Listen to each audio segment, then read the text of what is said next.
renæssancen blev Venedigs karnevaler mere og mere overdådige.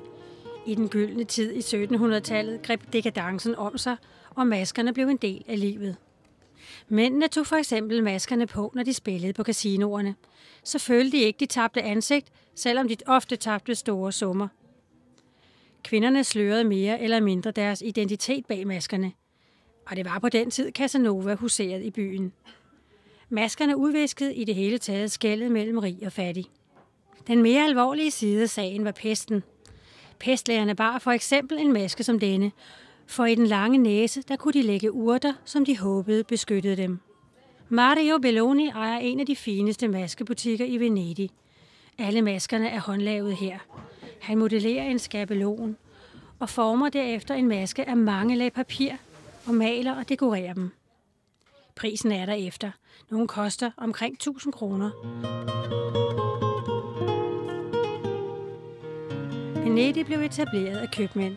De dannede et knudepunkt for handlen mellem nord og syd, og de blev stenrige. Facaderne på deres hjem ud til Canal Grande blev der, hvor man viste, hvor umådelig rig man var. Venedig ligger ud til Adriaterhavet, og vandvejen er en fantastisk måde at komme til Venedig på. Man kan sejle forbi Markuspladsen, og de mange kirker med de skæve tårne viser tydeligt, at Venedig er bygget på lave sandbanker.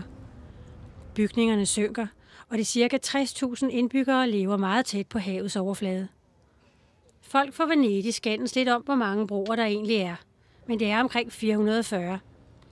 Sukkenes bro, det var den, som fangerne blev ført henover til små kummerlige celler, er nok den mest kendte.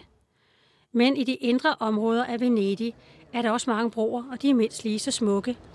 Og her er der desuden stille og fredfyldt, fremhæver Micheli da Godolier.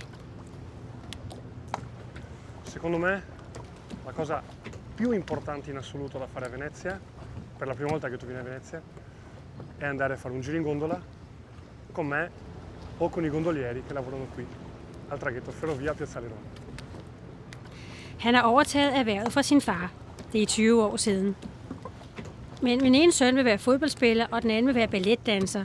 Så jeg ved ikke, om det her fortsætter, fortæller han lettere hovedrystende om det lille familieforetagende. Et godt rejsetip til Venedig er at overnatte i byen.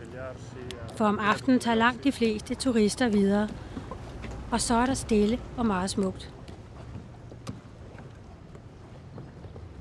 Glas fra Venedig er verdenskendt, og dette glaspusteri er meget berømt. Det er fra starten af 1900-tallet. Tredje generation i familien har nu overtaget glasdynastiet, men arbejdsmetoderne har ikke ændret sig meget.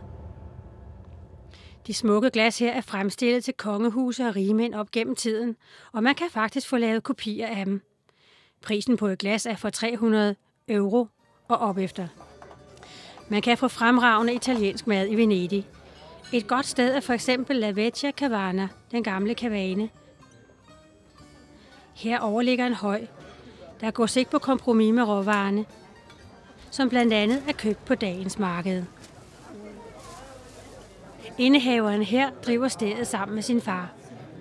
Når man har været på Markuspladsen, hvor kirken vitterlig er imponerende, så er der ikke langt til Nikos Isbar, hvor italienerne selv står i kø for at få en rigtig italiensk is. Glem alt om turistisen. Den rigtige vare smager helt utrolig godt. Imens man spiser isen, så kan man kigge på både. Der er taxabåde, der er skraldebåde, der er politibåde, og så er der naturligvis også scorebåde.